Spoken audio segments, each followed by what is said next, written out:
뇌졸중의 날, 세계 뇌졸중의 날로 정하고 있고요. 그래서 전 세계적으로 뇌졸중에 대한 캠페인을 하고 있고 저희 대한뇌졸중 학회에서도 저희 병원뿐만이 아니라 모든 전국에 있는 여러 병원에서 뇌졸중의 날 행사를 하고 있습니다.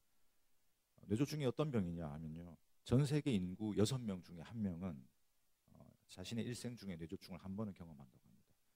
매년 2초에 한 명씩 뇌졸중이 발생하고요.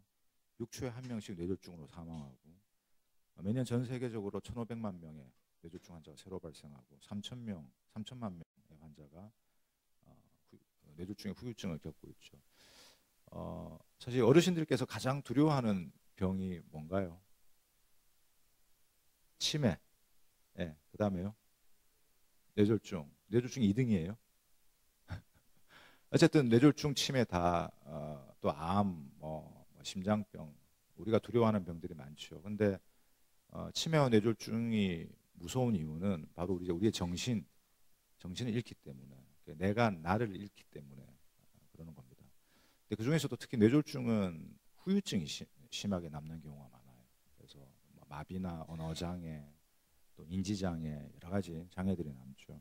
그래서 뇌졸중이 그동안 치료가 굉장히 발전해서 지금은 그 진단과 치료 기술이 많이 향상됐지만 그래도 여전히 중요한 질환입니다. 이런 병들이 뇌졸중, 치매, 파킨슨 이런 병들이 왜 지금 중요해졌느냐? 바로 우리가 오래 살기 때문입니다. 보시면 기본 후에는 이게 평균 수명이 20대 후반이었어요. 계속 이렇게 오다가 1700, 1800년대, 1900년 이러면서 지금 평균 수명이 80세를 다가가고 있죠. 오래 살기 때문에 생기는 병들이죠. 의학이 발전하면서 우리가 오래 살면서 옛날에는 생기지도 않을 병들이 생기는 겁니다. 사실 과거에 파킨슨이나 치매는 당장 노안이었거든요. 지금 진단을 자세하게 하게 되면서 그런 병들을 알게 되고 그게 무서운 게 되는 거죠. 그래서 오래 살면서 생기는 자연스러운 병이다. 사실 치매는 자연적으로 생기는 겁니다. 어떻게 보면 90세, 100세 이상 살면 사실 4, 50대만 돼도 인지 기능이 과거보다 떨어지게 돼 있잖아요. 상대적인 치매죠. 20대 때는 웬만한 전화번호 다 외우고 사는데 지금 전화번호 자기 전화번호도 헷갈리잖아요. 저도 그렇고 이게 디지털 치매, 이제 디지털 기기에 의존하니까 자연적 치매, 기억력이 떨어지는 거죠. 기억할 일이 별로 없으니까 다 꺼내면은 그 안에 숫자가 다 있고 기록물이 다 있으니까. 그래서 상대적으로 개인들은 나이 들면서 그 젊었을 때보다는 그런 인지 기능 저하가 옵니다. 하지만 같은 나이 또래에 비해서 얼마나 심하냐 이런 걸로 치매냐 아니냐 이렇게 하는 거죠. 오래 살면 자연적 따라오는 것들은 이런 뇌기능의 저하가 당연한 거다라고 할 수 있고요. 뇌졸중은 무엇인가? 뇌졸증이 아니라 뇌졸중입니다. 뇌졸중. 왜 가운데 중자를 쓸까요? 혹자는 이제 뇌기능이 졸지에 중지한다라는 그런 준말이 뇌졸중이다 이렇게 얘기하기도 하는데 하여간 뇌기능이 졸지에는 맞고요. 중은 뇌가 갑자기 한 대 맞은 겁니다. 이 가운데 중은 가운데란 뜻도 있지만 명중, 적중할 때 중자 정확히 한 대 맞았다 이거거든요. 그래서 뇌가 갑자기 한 대 맞았다. 왜 맞았느냐? 뇌혈관 질환인데 뇌혈관이 터지거나 막혀서 뇌가 한 대 맞은 거죠. 그래서 뇌졸중을 스트로크라고 합니다. 스트로크 영어로. 스트로크가 우리가 테니스 칠 때 포핸드 스트로크, 백핸드 스트로크 하고 배드민턴 칠 때도 스트로크 하잖아요. 갑자기 팍 때리는 거죠. 그래서 뇌혈관이 막히거나 터져서 뇌가 졸지에 한 방 크게 맞는 겁니다. 이게 뇌졸중이죠. 그래서 뇌혈관의 문제다입니다. 뇌졸중은. 그래서 뇌졸중 안에 뇌경색과 뇌출혈이 있습니다. 뇌졸중은 갑작스럽게 뇌가 망가져서 기능을 하지 못하게 되는 뜻의 말이고 뇌졸중의 큰 두 가지 종류가 바로 혈관이 막혀서 생기는 뇌경색, 혈관이 터져서 발생하는 뇌출혈 이렇게 두 가지로 나눌 수가 있습니다. 그래서 혈관이 막히면 경색이 오죠. 혈관을 통해서 혈류가 흘러야 뇌에 산소와 또 영양분을 공급해 주는데 혈관이 막히는 겁니다. 이 찌꺼기들이 생기면서 혈전이라고 하죠. 그러니까 이 피가 안 통하니까 이 혈관이 공급하는 이 뇌 영역이 이제 경색에 빠지는 거죠. 이 동맥이 깨끗한 동맥이죠. 깨끗한 동맥이 맥이 이제 혈전이 쌓이는 거고 이 정도 쌓이면 전혀 뭐 문제를 일으키진 않아요. 그래서 이런 걸 조기에 발견해가지고 적절한 치료를 해야 되죠.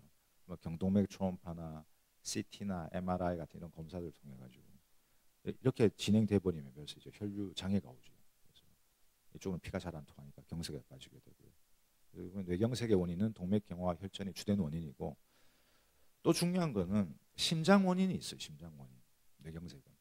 그러니까 심장 원인이 뭐냐면 심장병, 심혈관 경색, 심근경색이라고 하죠. 이쪽은 동맥경화 혈전이 주된 이제 원인이고 그게 보통 심근경색의 대부분의 원인을 차지하는데 뇌경색은 원인이 굉장히 다양합니다. 그 뇌혈관 자체의 혈전으로도 오지만 그 심장에 부정맥이 있으면 그 혈류가 원활하지 못해요. 그래서 이게 여기서 이제 그 선지 같은 게 생기는 거예요. 그게 둥둥 떠다니다가 갑자기 어느 날 뇌경색이 옵니다. 떠다니다가 뇌혈관을 막아버리면 크게 뇌경색이 옵니다. 그래서 여러분들께서는 심장에 부정맥이 있는지 꼭 체크해 보셔야 됩니다. 부정맥도 종류가 굉장히 많은데 그 중에서도 가장 중요한 부정맥이 심방세동입니다. 뛰었다 안 뛰었다 굉장히 불규칙하게 맥박이 뛰는 거거든요. 그래서 제가 이런 어르신들도 계세요. 자기 혈압도 없고 당뇨도 없고 고지혈증도 없고 담배도 안 하고 맨날 운동하고 건강관리 정말 잘하시는 거예요. 근데 또 어느 날 갑자기 큰 뇌졸중이 왔어요. 나 이렇게 관리 잘했는데 근데 알고 보니 심방세동이 있었던 거죠. 심방세동은 증상을 잘 안 일으키거든요. 근데 이제 심장 안에 혈류의 그런 흐름에 문제가 있으니까 이제 정말 선지국 같은 선지가 생겨요. 이렇게 선지는 커요 또. 그러니까 큰 혈관을 막아버리죠. 그래서 뇌졸중도 크게 옵니다. 제가 이제 의대 강의할 때도 학생들한테 꼭 이렇게 얘기합니다. 부모님 만날 때마다 맥박 짚어봐라. 만날 때마다 혈압, 당뇨, 고지혈, 흡연, 술 이것만 강조하지 말고 꼭 맥박을 짚어봐라. 이게 큰 뇌졸중을 막는 아주 좋은 방법이다. 부정맥이 있으면 반드시 심장내과나 신경과를 찾아서 부정맥 어떤 부정맥인지 정확히 체크하고 심방세동이면 미리 뇌졸중 예방을 하셔야 됩니다. 뇌경색의 원인은 뇌혈관의 동맥경화도 있고 심장에서 발생한 혈전이 있다. 심장에서 발생한 혈전에 대해서는 지금 말씀드린 그 부정맥이 큰 원인이고요. 뇌혈관이 터지면 이렇게 뇌출혈이 크게 옵니다. 그래서 이쪽 혈관은 이 굵은 혈관들은 그래도 좀 튼튼한 편인데 이 가는 혈관들은 압력에 견디지 못해요.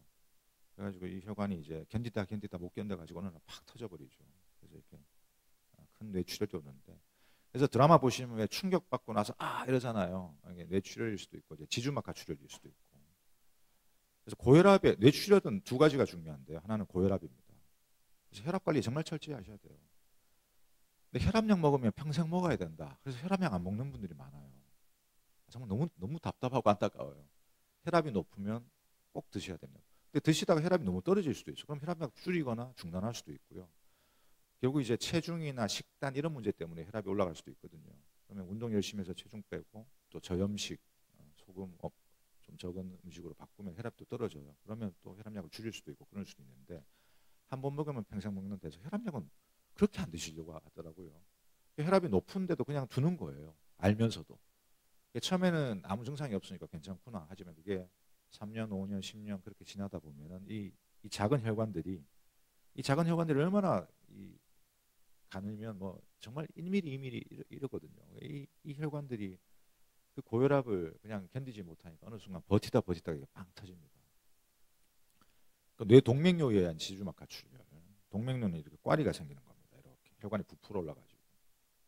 주로 또 원인이 다양한데 이제 흡연이 중요한 원인이에요. 담배 꼭 끊으셔야 됩니다. 뇌동맥류는 증상이 없기 때문에 하지만 CT든 MR이든 뇌혈관 검사를 한번 해봐야 알 수 있는 겁니다.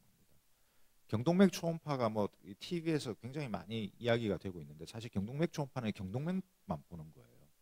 전체를 다 보려면 뇌혈관을 봐야 되죠. 그래서 뇌동맥류는 증상이 없기 때문에 미리 한번 체크해봐서 있으면은 뭐 있다고 해서 무조건 다 치료하는 건 아니고요. 작거나 뭐 위치가 괜찮으면 그냥 두기도 하거든요. 그래서 이런 뇌동맥류가 하지만 이게 뇌동맥류가 한번 터지면 치명적입니다. 지주막하 출혈은 치사율이 매우 높습니다. 그래서 한국의 뇌졸중은 어떠냐? 매년 10만 5천 명의 뇌졸중 환자가 새로 발생하고요. 5분에 한 명씩 뇌졸중 환자가 생기며 20분에 한 명씩은 뇌졸중으로 사망한다. 상당히 중요한 병이죠. 그래서 물론 우리나라의 사망 원인으로 1위는 암인데요. 암도 종류가 많잖아요. 위암, 폐암, 대장암. 암을 하나하나 다 쪼개면은 뇌졸중이 사망 원인 1위고 불구율은 확실히 1위죠. 불구율. 마비가 오거나 이런 거는. 그래서 뇌졸중은 여전히 특히 고령에서 굉장히 중요한 병이고 최근에는 30대, 40대 뇌졸중도 굉장히 많습니다. 정말 많이 변했어요. 엄청나게.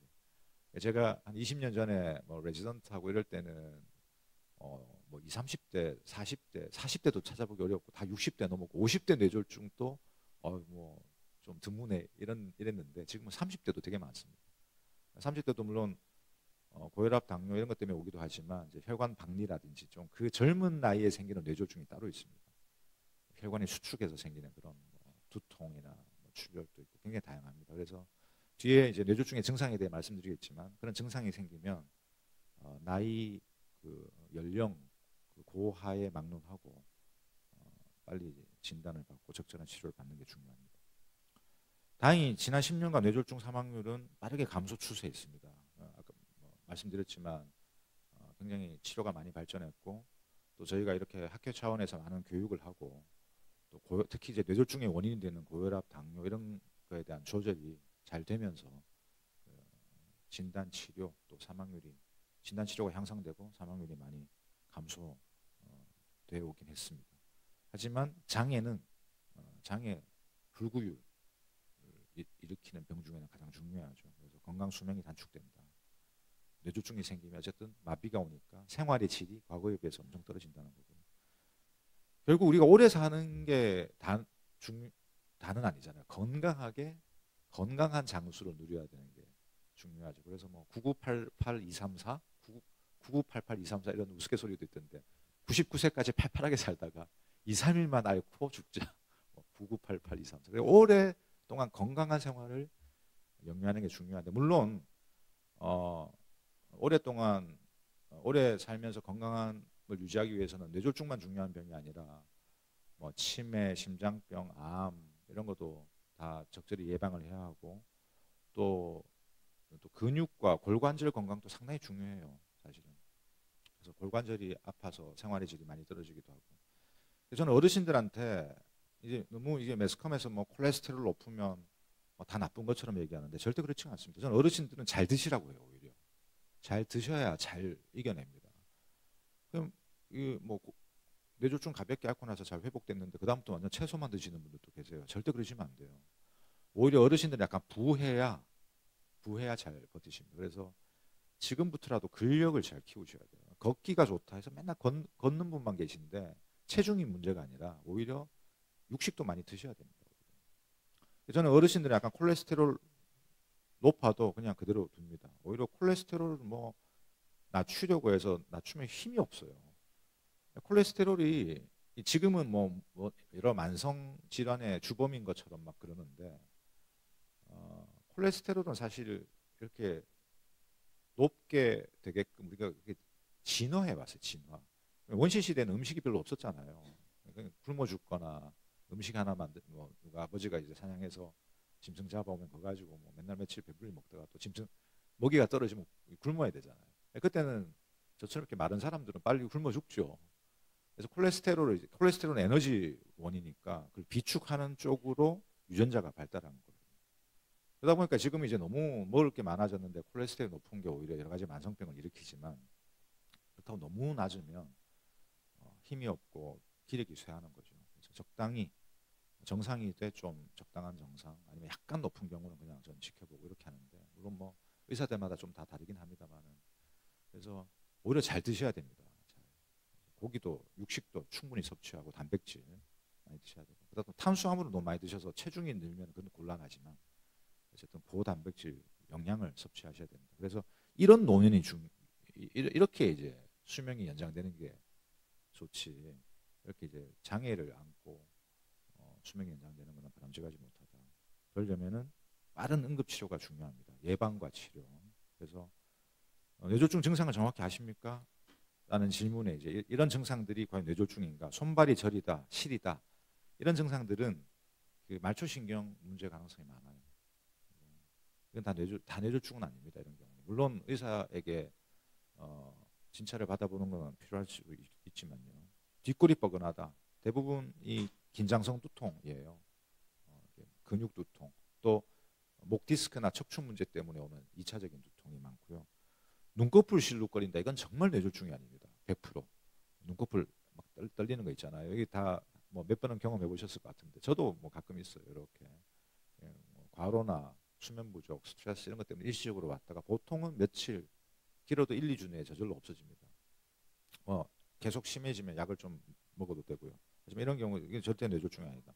손 떨림도 그렇지 않습니다. 이것도 뭐 파킨슨의 증상일 수도 있지만 그냥 그런 별 문제, 나쁜 병이 아닌 그런 증상일 수도 있고. 하지만 이제 이런 증상들이 앞서 말씀드린 이런 증상들이라 하더라도 갑자기 심하게 나타날 때는 뇌졸중을 한 번씩은 의심해야 돼요. 눈꺼풀 떨리는 거 말고 다른 것들은.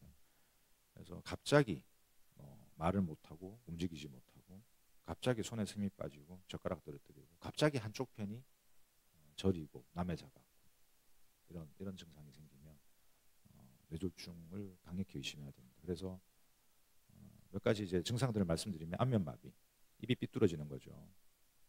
웃음을 지어보거나 크게 이 해보면은 얼굴 모양의 좌우가 다르면 안면마비. 안면마비가 두 종류가 있어요. 그러니까 뇌졸중에 의한 안면마비도 있지만 소위 말하는 구안화사 안면마비인데 구안화사는 뇌졸중이 아닙니다. 말초신경의 문제입니다. 근데 구안화사랑 뇌졸중에 의한 안면마비가 어떻게 다르냐? 구안화사는 눈까지 안 감겨요. 잘. 그래서 눈도 이제 잘 안 감기고 입도 잘 안 되고 이게 구안화사 쪽이고 뇌졸중에 의한 안면마비는 입만 안 되는 거예요. 눈은 잘 되는 거예요. 이 둘도 가끔 이제 구분하기 어려울 때가 있어요. 그럴 때도 이제 의사를 진찰을 보시는 게 좋고요. 팔다리 마비, 반신마비 한쪽입니다. 한쪽. 몸의 한쪽이 움직이지 않는 상태. 같은 쪽 얼굴, 팔, 다리 힘이 들어가지 않고 수저나 컵을 쥐고 있지 못하고 떨어뜨리고. 그래서 이건 어떻게 스스로 진단할 수 있느냐? 팔을 앞으로 나란히 해보는 겁니다. 이렇게 하거나 하면 쟁반 들듯이 이렇게. 그래서 10초 동안 이렇게 있어 보고요. 좋은 거는 눈 감고 이렇게 해보는 거죠. 눈 감고 앞에 사람한테 보라고 하는 거예요. 그래서 저절로 이렇게 떨어지거나 손이 하나가 자기도 모르게 떨어집니다. 이렇게.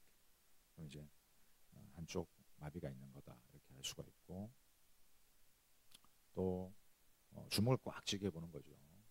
그래서 상대방이 한쪽 힘이 없는 것 같이 느껴지면 이제 내 손가락 놓고 주먹 꽉 쥐어 보세요 합니다. 꽉 쥐는데 양쪽 힘이 달라요. 그러면 그쪽에 힘이 없다는 걸 알 수가 있고 언어장애, 발음이 어눌하고 갑자기 어눌하고 말을 못하고 엉뚱한 말을 하고 말을 이해하지 못하고 이게 다 언어장애입니다. 이런 증상들이 갑자기 생기면 됩니다. 언어장애, 한쪽 팔다리 마비 이런 증상들이. 그다음에 이제 그 밖에 위험 증상들 물체가 두 개로 보이거나 한쪽 편이 안 보이거나 사물이 둘로 보이는 거예요.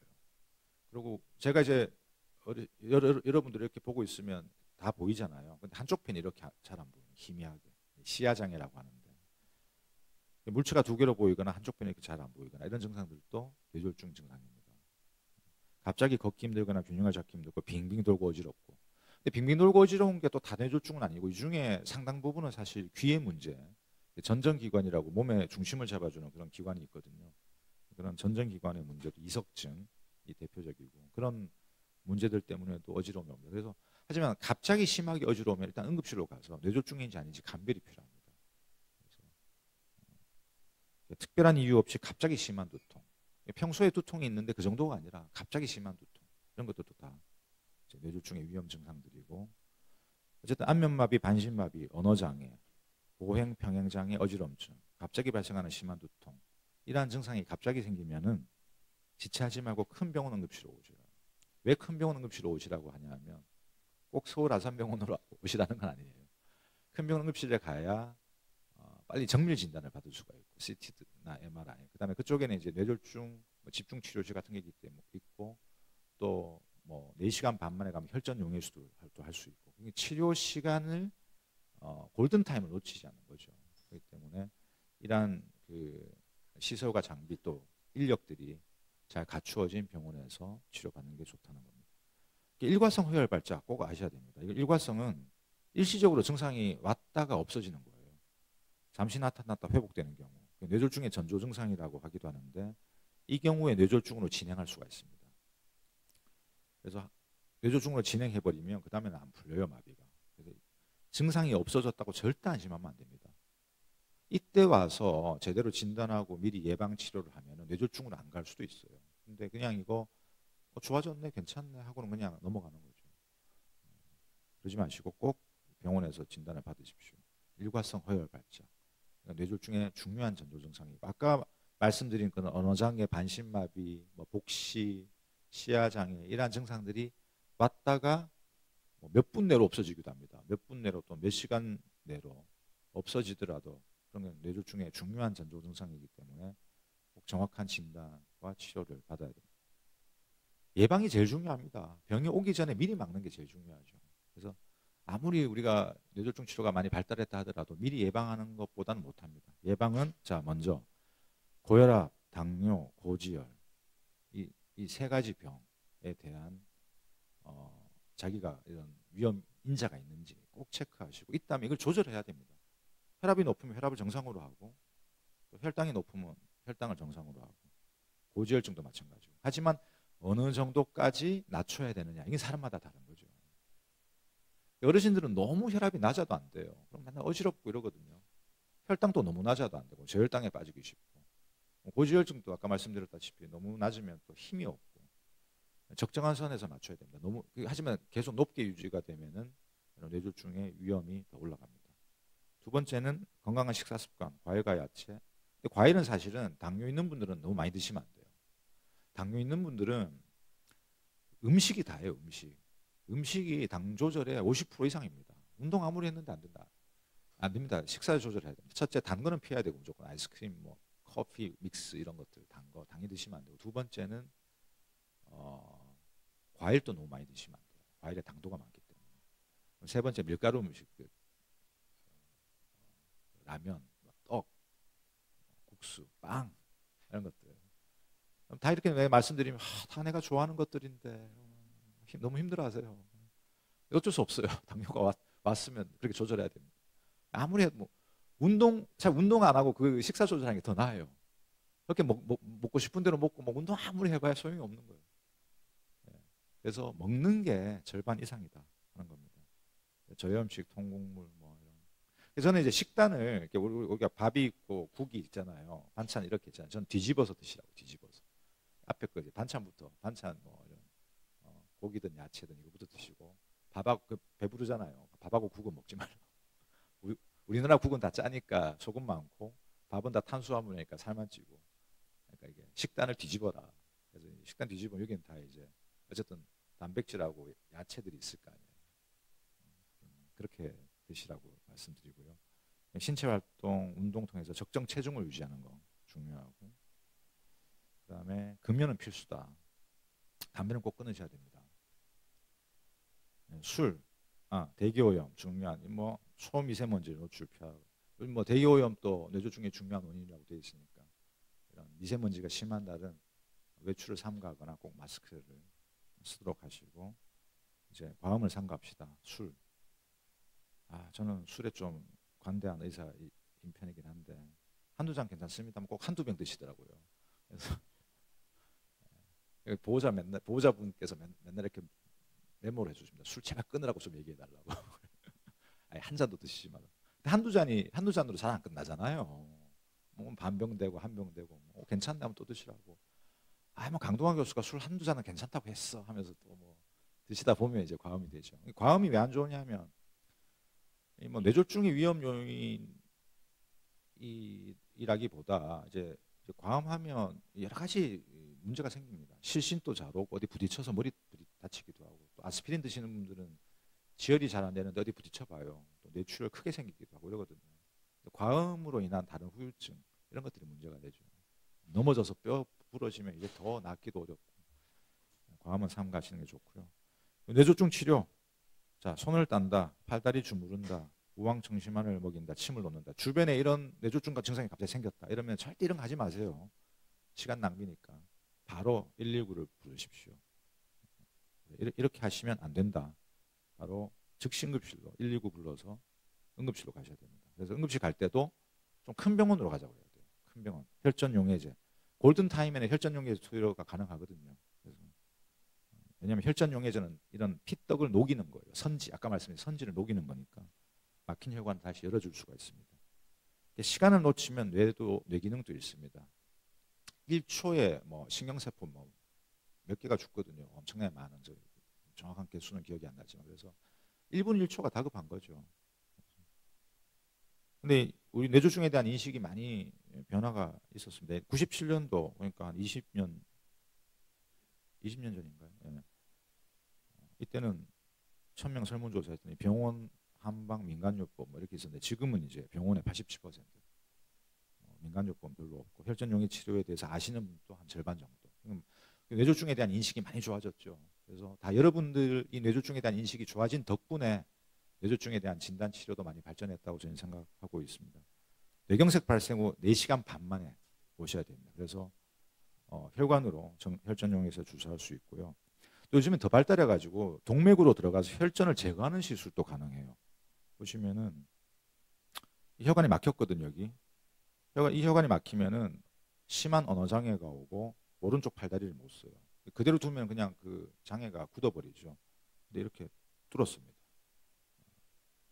제가 옛날에 봤던 분인데 완전 뚫어서 지금 뭐 언어장애, 마비 없이 다 아직도 잘 지내고 계신데, 과거보다 지금 훨씬 더 많이 발전했어요. 이게 혈전이거든요. 혈전 이렇게 끄집어냅니다. 이렇게 그물망 같은 걸로. 이 혈전 엄청 크죠. 이게 다 피떡이거든요. 이렇게 큰 피떡은 아까 말씀드렸다시피 심장에서 오는 경우가 많아요. 그래서 부정맥 꼭 체크하시라는 거 내가 그랬습니다. 심방세동. 이 심방세동만 잘 정복해도 뇌졸중 환자 수나 그 심한 정도도 많이 줄일 수 있어요. 그래서 요즘에 뭐 애플워치나 이런 거 심방세동 잡아주는 그런 기계들도 나왔잖아요.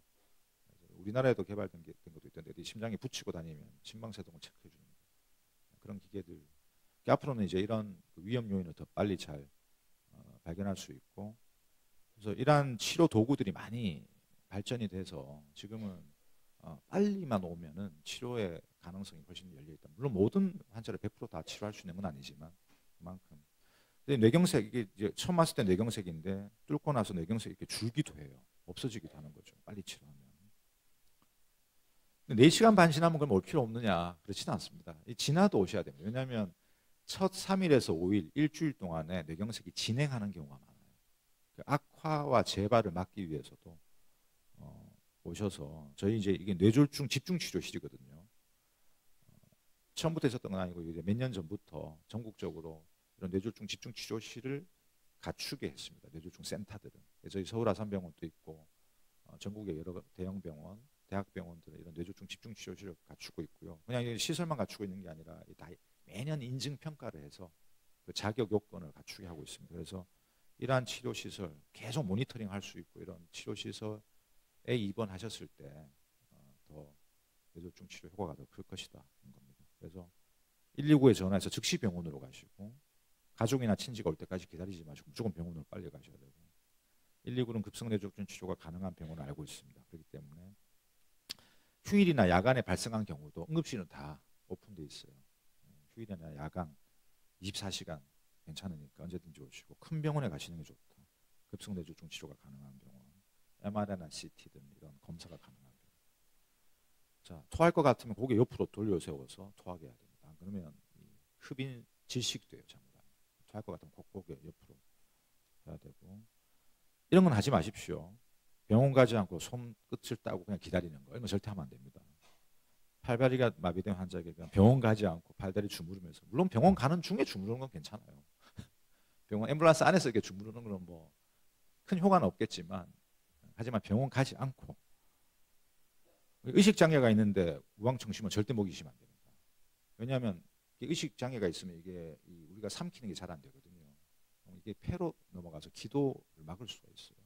정말 큰일 나는 일입니다.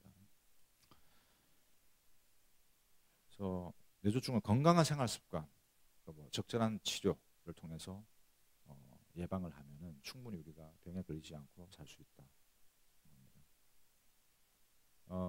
뇌졸중 알면 이길 수 있다. 이런 표어들 많잖아요. 뇌졸중뿐만 아니라 암 알면 이길 수 있다. 또 뭐 무슨 병 알면 이길 수 있다.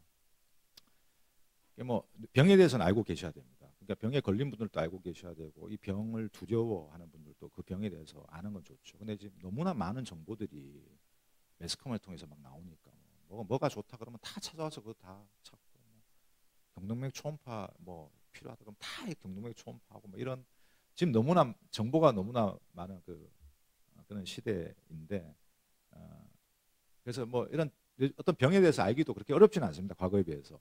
근데 알면 이길 수 있을까요? 뭐든지 우리가 이기려고 하면 그 상대는 더 버티잖아요. 계속해서 사람이든 병이든 뭐든 간에 이기려고 하면 오히려 안 된다. 병을 알되 그냥 이렇게 받아들이는 게 오히려 그러다 보면 저절로 지가 알아서 떠나기도 한다. 그 말씀이에요. 음악가 바하, 핸델, 유명한 그 영화 감독, 또 이분은 백남준 우리나라 그 아티스트 이런 분들 다 뇌졸중 앓았던 분들이거든요. 뇌졸중 앓고 나서도 어떤 장애를 가지고서도 계속 어떤 활동을 했었던 분들이고 또 어떤 분들은 뇌졸중 앓고 나서 또 그 전에 없던 재능이 막 나타나는 분도 계시고요. 또 뇌졸중 앓고 나서 오히려 사람이 굉장히 차분해지면서 좀 더 성숙해지는 분들도 계시고 이 병이라는 게 꼭 무조건 나쁜 건 아니다라는 그런 생각을 하게 됩니다. 이 산모는 이게 우리가 애 건강히 낳는 것도 기적 같은 일이에요, 사실은. 애 낳는 뭐 마지막 주기랑 애 낳고 나서는 굉장히 많은 위험에 노출되거든요. 그래서 이 뇌졸중 걸려가지고 이 머리에 호스까지 받고 엄청나게 이제 갓 태어난 신생아. 하지만 이 여인 또 정말로 기적적으로 극복해서 이렇게 건강히 잘 자라 애가 잘 크고 있고 본인도 건강을 유지하고 있고 그래서 또 많은 뇌졸중 환자분들이 또 이게 극적으로 또 회복해서 살아가고 있습니다. 그래서 시인 우리 조지훈 님은 조지훈 님도 이제 병에게라는 시를 썼어요. 자네는 나의 정다운 벗 그리고 내가 공경하는 친구 그리고 병을 친구라고 합니다. 친구 불청객이죠. 저는 이제 불청객이라 표현하는데 안 왔으면 좋겠는데 이제 온 친구 손님 가슴을 헤치고 자네에게 경도하면 그때서 자네는 나를 뿌리치고 떠나가네. 막 이기려고 하고 막 깨부수려고 하면 절대 안 진다. 오히려 그냥 내버려 두면 상대방도 이렇게 간다. 시인 정호승님이 못이라는 시도 있는데요. 제가 다 읽어드리기는 시간이 좀 지나서 그렇지만 어쨌든 마비가 된 아버지를 이제 목욕탕에 모시고 가서 하는데 구부러진 못 같다. 못이 구부러져가지고 펴지지 않는 못. 마비가 심해가지고 경직이 심한. 그래서 아버지도 한때 벽에 박혀 녹이 슬도록 모든 무게를 견뎌냈으나 벽을 빠져나오지 못한 나오면서 그만 구부러진 못이 되었다. 그런 아픔을 이렇게 시로 표현을 하기도 했습니다. 많은 분들이 오히려 그 병에 대해서 감사하는 분들도 있다는 걸 보면서 우리가 어떤 병을 이기려고 하지 말고 병을 이해하고 안 오면 좋겠지만 또 뭐 혹시라도 오면은 불청객이라 생각하고 이제 살살 달래서 같이 지내는 그런 지혜를 가지는 것도 좋겠다고 생각합니다. 네, 경청해 주셔서 대단히 감사합니다.